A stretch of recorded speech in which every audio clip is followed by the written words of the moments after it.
Hello dear students, how are you? I hope you all are very well by the grace of Allah. Today I will teach English second paper class for the students of class 9 and 10.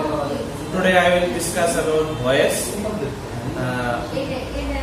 I will discuss voice from present tense. I will use both Bengali and English because it's a grammar class. Now, at first I would like to tell you that there are two kinds of voice. There are two kinds of voice. In Bangla, voice means বাচ্চা। আমি তোমাদেরকে বলেছি voice দুই প্রকার। প্রথমত হচ্ছে active voice, দ্বিতীয়ত হচ্ছে passive voice.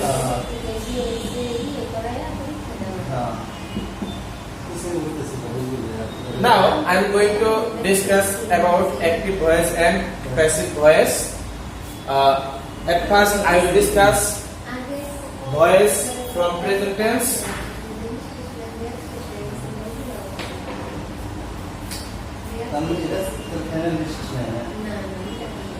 Present indefinite tense. At first I will give you some sentences. প্রথমে আমি তোমাদেরকে কিছু সেন্টেন্স দেব। আমি শুরুতেই তোমাদের স্ট্রাকচার দেব না। I will not give you structure. At first I am going to write some sentences.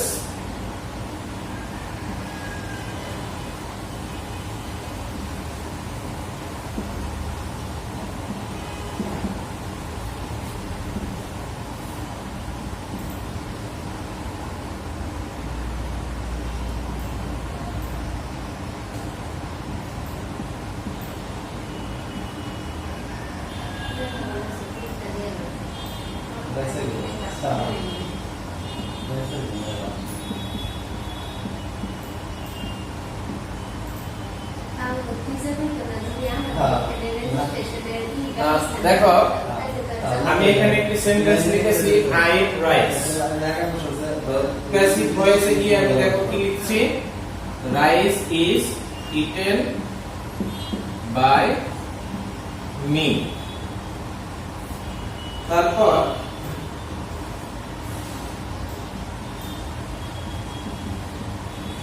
he reads a book.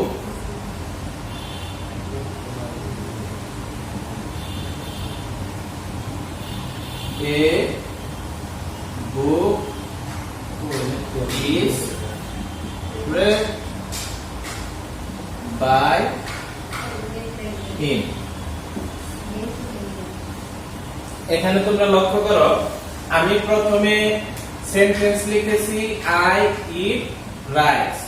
আমি এখানে লিখেছি rice is eaten by me. দ্বিতীয় সেন্টেন্সে he reads a book. A book is read by him. এখন আমাদের ভয়েসের ক্ষেত্রে প্রথমে তোমাদের লক্ষ্য করতে হবে সাবজেক্ট এবং অবজেক্ট, তারপরে হচ্ছে ভার্ব। আমরা যখন প্যাসিভ ভয়েসে রূপান্তর করব তখন আমাদেরকে অবজেক্টটাকে সাবজেক্ট রূপে ব্যবহার করতে হবে, সাবজেক্টটাকে অবজেক্ট রূপে ব্যবহার করতে হবে। এখন এই দুইটা সেন্টেন্স যদি লক্ষ্য করা হয়, এখানে রাইসটা হচ্ছে অবজেক্ট। আমি শুরুতে রাইস ব্যবহার করেছি, তারপরে আমি একটা হেল্পিং ভার্ব নিয়ে এসেছি। যদি আমরা প্রেজেন্ট ইনডিফিনিট টেন্সে ভয়েস করতে যাই, প্যাসিভ ভয়েস করতে যাই, তাহলে প্যাসিভ ভয়েসে গিয়ে এম ইজ অথবা আর ব্যবহার করতে হবে। তো তারপরে যে মূল ভার্বটা থাকবে সেই ভার্বের পাস্ট পার্টিসিপল ফর্ম ব্যবহার করতে হবে। নিয়ম অনুযায়ী একটা বাই ব্যবহার করতে হবে। তারপরে এই যে সাবজেক্ট ছিল এখানে আই, সেই সাবজেক্টটা মি হয়ে গেছে। বলছি যে সাবজেক্টের অবজেক্টিভ ফর্ম অর্থাৎ অবজেক্ট রূপে বসবে। আমরা পরের সেন্টেন্সটিকে লক্ষ্য করি he reads a book a book is read by him তাহলে এখানে যদি আমি অবজেক্টের কথা চিন্তা করি এখানে এ বুকটা হচ্ছে অবজেক্ট আর আমি শুরুতে অবজেক্ট ব্যবহার করেছি তারপরে ইজ ব্যবহার করেছি একটা হেল্পিং ভার্ব যেহেতু রিড এর তিনটা ফর্মই এক সেজন্য আমি এটাই রেখে দিয়েছি তারপর নিয়ম অনুযায়ী একটা বাই ব্যবহার করেছি তারপরে সাবজেক্ট হি ছিল সেটার অবজেক্টিভ ফর্ম হিম ব্যবহার করেছি এখন আমরা যদি স্ট্রাকচারের কথা চিন্তা করি তাহলে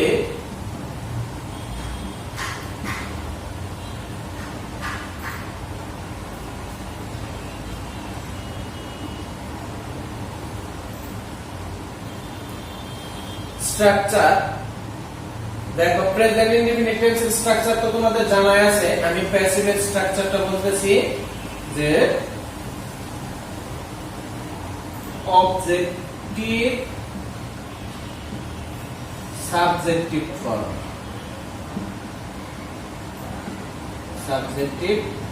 ফর্ম তারপর এম অথবা ইজ অথবা আর সাবজেক্ট অনুযায়ী যেটা প্রয়োজন করে তারপরে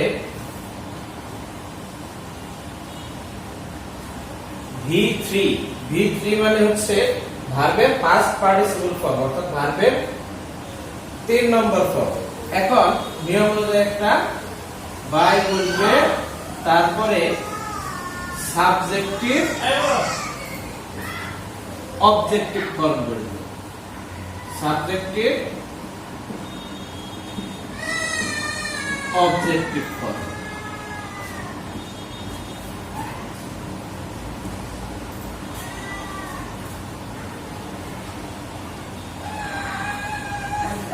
এখন আমরা আবার সেন্টেন্স গুলো লক্ষ্য করি রাইসটা হচ্ছে অবজেক্ট তাহলে আমি এখানে লিখেছি যেহেতু রাইসের সাবজেক্টিভ ফর্ম অবজেক্টিভ ফর্ম একই সেজন্য আমি এটা পরিবর্তন করিনি rice is eaten by me তাহলে আমাদের স্ট্রাকচারে আছে objective subjective form plus am is অথবা আর তিনটার যে কোনো একটি যেটি আমাদের প্রয়োজন পড়ে তারপরে আমি লিখেছি V3 তার মানে ভার্বের পাস্ট পার্টিসিপল ফর্ম তারপর নিয়ম অনুযায়ী একটা বাই সাবজেক্টিভ অবজেক্টিভ ফর্ম এখন আমি তোমাদের প্রেজেন্ট কন্টিনিউয়াস টেন্সের ভয়েস নিয়ে আলোচনা করব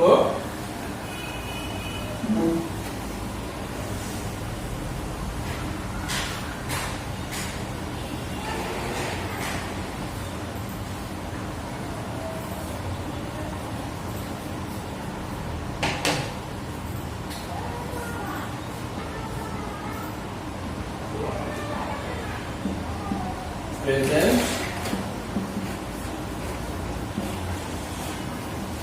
continuous এখন আমরা যদি আগের সেন্টেন্সগুলি লিখি তাহলে তোমাদের বুঝতে বেশি সুবিধা হবে অ্যাক্টিভ আমি লিখছি I am eating rice এখানে প্যাসিভের মধ্যে লিখতে যাচ্ছি rice is being eaten by me এখন এটা যদি আমরা প্রেজেন্ট ইনডিফিনিট টেন্সের প্যাসিভের দিকে লক্ষ্য করি তাহলে এখানে শুধু অতিরিক্ত বেশি একটি বিং বসেছে কারণ এটি ছিল কন্টিনিউয়াস টেন্স সকল কন্টিনিউয়াস টেন্সে যখন আমরা প্যাসিভ ভয়েস করব তখন একটি বিং যুক্ত করতে হবে তো এখন এখানে যদি আমরা স্ট্রাকচারের কথা চিন্তা করি তাহলে প্রথমে সাবজেক্ট ব্যবহার করছি তারপরে যেহেতু এটা প্রেজেন্ট কন্টিনিউয়াস টেন্স এখানে এম ইজ অথবা আর ব্যবহার হবে আই এর ক্ষেত্রে যেহেতু এম ব্যবহার করেছি ভার্বের সাথে আইএনজি আমরা জানি সকল কন্টিনিউয়াস টেন্সে মূল ভার্বের সাথে আইএনজি যুক্ত হয় এখানে রাইস অবজেক্ট এখন আমরা প্যাসিভ ভয়েসে লক্ষ্য করলে দেখা যাবে যে রাইসটা আমি সাবজেক্ট রূপে ব্যবহার করেছি তারপরে এম ইজ আর যে কোনো একটি যেটি প্রয়োজন হয়, তারপরে কন্টিনিউয়াস টেন্সের নিয়ম অনুযায়ী একটা বিং ব্যবহার করতে হবে, তারপরে ভার্বের পাস্ট পার্টিসিপল ফর্ম, তারপরে বাই, তারপরে সাবজেক্টিভ অবজেক্টিভ ফর্ম। এখন আমরা স্ট্রাকচার লক্ষ্য করি। দেখো স্ট্রাকচার, এখন প্রথমে হবে হচ্ছে objective subjective form, subjective form,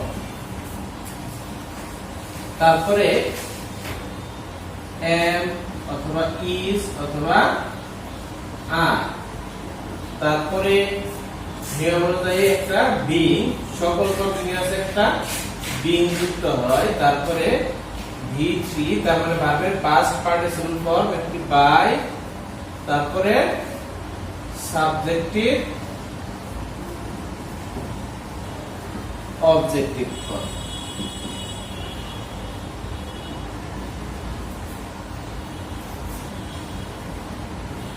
এখন আবার তোমরা সেন্টেন্সটি লক্ষ্য করো।